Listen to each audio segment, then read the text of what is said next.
Ivan আজকে আমি তৈরি করছি এখানে তালের বড়া। অলরেডি হয়তো সবার বাড়িতে কম বেশি তালের বড়া হয়ে গেছে, বাট আমার হয়নি। প্রথমবার এনেছিলাম একবার, তখন ওই তাল জাল দিয়ে মানে খেয়েছি। আর আজকে ফার্স্ট টাইম আমি বড়া বানাচ্ছি মানে এই বছরে। আর তো এখন তৈরি করছি। এখানে পাল্পটা নিয়ে নিয়েছি এটা, আর নিয়েছি এখানে 1 কাপ আটা, 1 কাপ নিয়েছি চালের গুঁড়ো, এখানে পরিমাণ মতো নিয়েছি চিনি, রয়েছে মৌরি, একটু এলাচ গুঁড়ো, কিশমিশ, আর আমি একটু গুড় দিয়েছি। তো সবটা এবার ভালো করে মিশিয়ে নেব। মিশিয়ে নিয়ে ব্যাটারটা কিন্তু একটু কিছুক্ষণ 15 থেকে 20 মিনিট রেস্টে রাখবো। তালের বড়া খেতে সবাই আমরা ভালোবাসি কম বেশি। আর এটা সত্যি মানে তালের সিজনে তালের বড়ার মধ্যে একটা অদ্ভুত মানে লোভ আছে কিন্তু সবারই ভালো লাগা। আর এটা বাড়িতে বানানো আর দোকানেও একটা রেডিমেড পাওয়া যায়, কিন্তু দোকানের সেই তালের বড়ার আর বাড়ির বানানোর তালের বড়ার মধ্যে কিন্তু অনেক পার্থক্য রয়েছে। যদিও জন্মাষ্টমীতে ভেবেছিলাম করবো বাড়িতে, কিন্তু হয়নি। আমি সেই দোকান থেকেই কিনে এনেছিলাম। তো আজকে তৈরি করছি। এটা হাতা দিয়ে না করে এটা হাত দিয়েই মিক্স করলে ভালো হতো, দেখি যতটা হয়। কিন্তু প্রায় হয়ে গেছে। এবার একটু নুন দিলাম। এবার এটা 15 থেকে 20 মিনিট বা আধ ঘন্টা রেস্টে রাখবো, কারণ চালের গুঁড়ো দেওয়া হয়েছে, আমি সুজি দেইনি, চালের গুঁড়ো দিয়েছি বলে। আর এর মধ্যে নারকেল কোড়া দিলে আরও ভালো হতো, বাট নারকেল কোড়াটা নেই, মানে নারকেল নেই। নারকেল কোড়া বা নারকেল কুচো করে দিলেও ভালো লাগে। তো এবার এটা আধ ঘন্টার মতো রেস্টে রাখবো।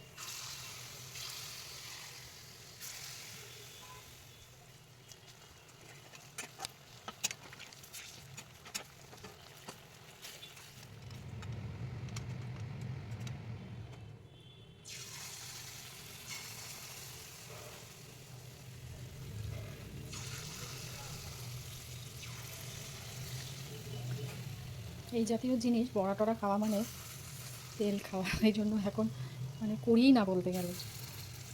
এগুলো খেতে গেলে সেই হেলদি ব্যাপারটা থাকে না, তেল দিয়ে করতেই হবে ডুবো তেলে।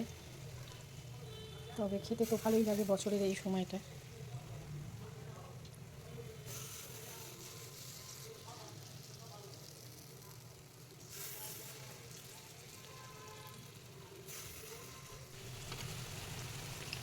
একটু হবে এই সাইডটা।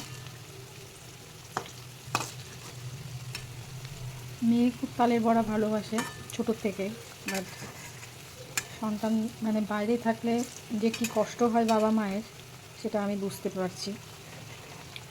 ভালো লাগার জিনিসগুলো যখন করি খুব খারাপ লাগে।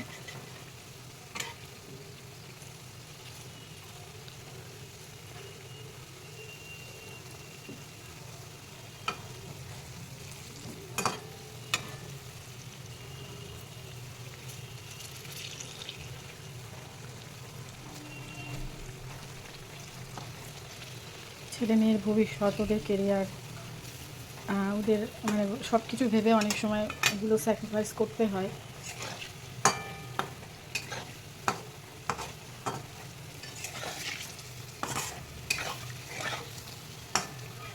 করার কিছু নেই।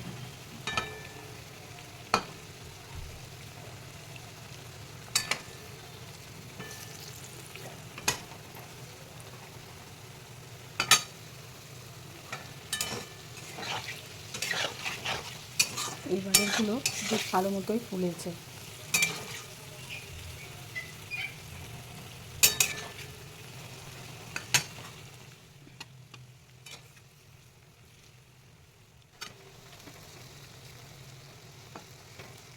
আর একটু আছে, এটা লাস্ট বার।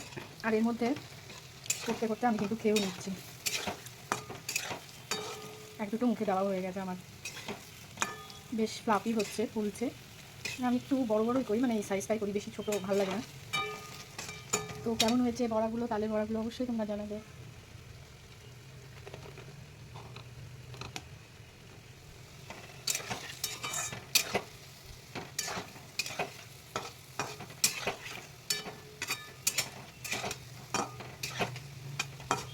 কি সুন্দর ফুলছে তালের বড়াগুলো। আর কার কার পছন্দ এরকম তালের বড়া। আর সবসময় কিন্তু ফোলে না, মানে ব্যাটারের উপর অনেকটা নির্ভর করে। ব্যাটারটা ঠিকঠাক হলে বড়াগুলো খুব ভালো মতো ফোলে।